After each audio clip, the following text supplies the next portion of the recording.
Tu cherches un smartphone avec caméra thermique qui t'aide vraiment au quotidien et pas seulement sur le papier. Alors reste bien jusqu'au bout car on va passer les modèles en revue, du plus faible au plus performant.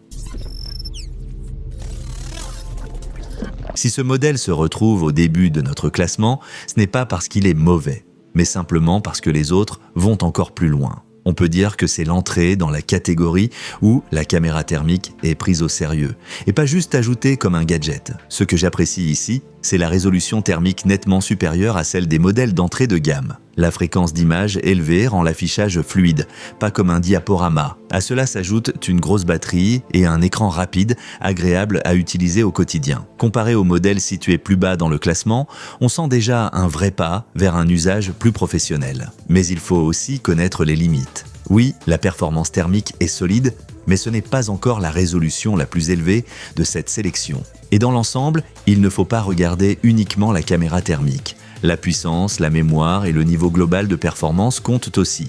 C'est précisément sur ces points que les modèles mieux classés prennent l'avantage.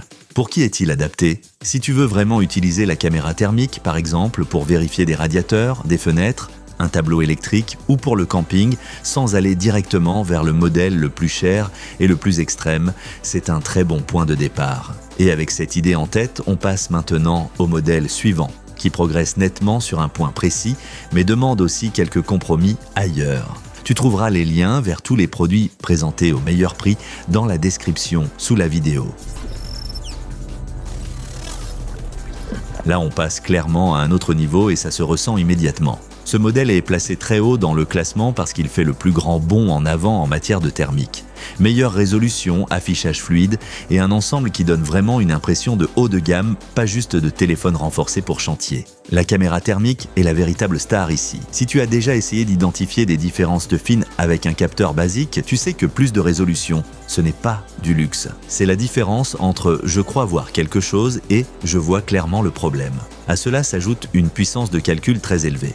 Concrètement, les applications se lancent rapidement, le système reste fluide, même avec plusieurs tâches en parallèle. Et la batterie est conçue pour durer longtemps, avec en plus une charge très rapide. Bien sûr, un tel ensemble implique des compromis. Les appareils de cette catégorie sont généralement grands, lourds et plus orientés outils que smartphones élégants de poche. Et plus la technologie est avancée, plus le prix monte. Comparé au modèle précédent, tu gagnes en finesse thermique et en puissance, mais cela se paie en poids, en encombrement et en budget. Si tu utilises la caméra thermique comme un véritable outil, par exemple pour des bâtiments, de l'électricité, des machines ou des interventions en extérieur et que tu veux en plus un smartphone très rapide, c'est un excellent choix. Et avant de passer au modèle suivant, si ce comparatif t'aide, pense à liker la vidéo et à t'abonner à la chaîne pour ne pas rater les prochains tests. Maintenant, regardons un appareil qui annonce clairement la couleur dans son nom, mais dont les détails sont un peu différents.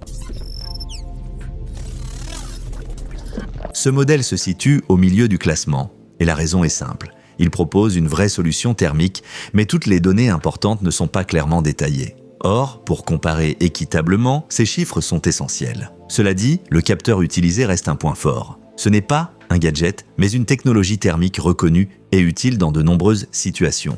On retrouve aussi la 5G, un écran correct et une batterie capable de tenir la journée sans difficulté si tu n'es pas constamment en usage intensif.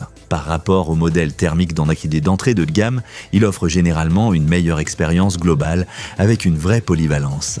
La limite principale, c'est l'absence d'informations précises sur la résolution thermique. Sans ces données, il est difficile de savoir à quel point il se rapproche des meilleurs modèles. Et face aux appareils qui annoncent clairement une haute résolution thermique, l'avantage va naturellement à ces derniers. De plus, la batterie, bien que correcte, est plus petite que celle de certains concurrents. À qui s'adresse-t-il ? À ceux qui veulent un smartphone 5G robuste avec une caméra thermique intégrée comme atout supplémentaire, sans forcément avoir besoin du plus haut niveau de précision. On descend maintenant vers une catégorie où la thermique reste basique mais exploitable, avec des atouts clairs en autonomie et en solidité. Ce modèle est placé plus bas dans le classement en raison de sa résolution thermique assez faible. Avec la thermique, c'est un peu comme avec une carte. Si elle est trop simplifiée, tu vois la direction mais pas les détails. Ses points forts sont clairs, autonomie et robustesse. Si tu es souvent dehors, en intervention, en randonnée ou sur un chantier, une grosse batterie est un vrai avantage. La construction renforcée inspire confiance. Comparé au modèle avec une résolution thermique plus élevée, la caméra ici sert surtout à repérer des points chauds évidents, des pertes de chaleur ou des zones anormalement chaudes. Pour beaucoup d'usages simples, cela peut suffire. La limite reste la faible résolution et la faible fréquence d'image. Si tu veux analyser des différences fines ou scanner rapidement une zone, ce sera moins précis et moins fluide que les modèles mieux classés. Ce n'est pas mauvais, mais on est clairement dans une autre catégorie. Si tu cherches surtout un smartphone ultra robuste et endurant, avec la thermique comme aide ponctuelle plutôt que comme outil principal, cela peut convenir. Et voici maintenant le dernier modèle du classement, similaire en résolution thermique, mais avec encore plus de compromis ailleurs. Ce modèle est le moins bien classé, non pas parce qu'il serait inutilisable, mais parce que les autres sont soit nettement plus performants en thermique, soit plus modernes dans leur ensemble. Son point fort principal est sa grande batterie et son orientation clairement outdoor. Si tu veux un téléphone qui résiste à la pluie, à la poussière, au choc et aux longues journées, il fait le travail.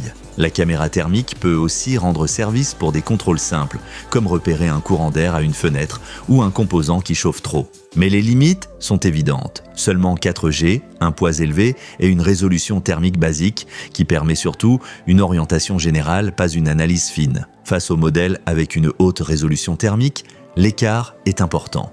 Et comparé à d'autres téléphones renforcés, l'absence de 5G et le poids important le rendent moins moderne et moins pratique au quotidien. Pour qui est-il adapté ? Pour ceux qui veulent avant tout un téléphone robuste et endurant avec la thermique en complément occasionnel. Si tu cherches vraiment un outil thermique sérieux, il vaut mieux regarder plus haut dans le classement.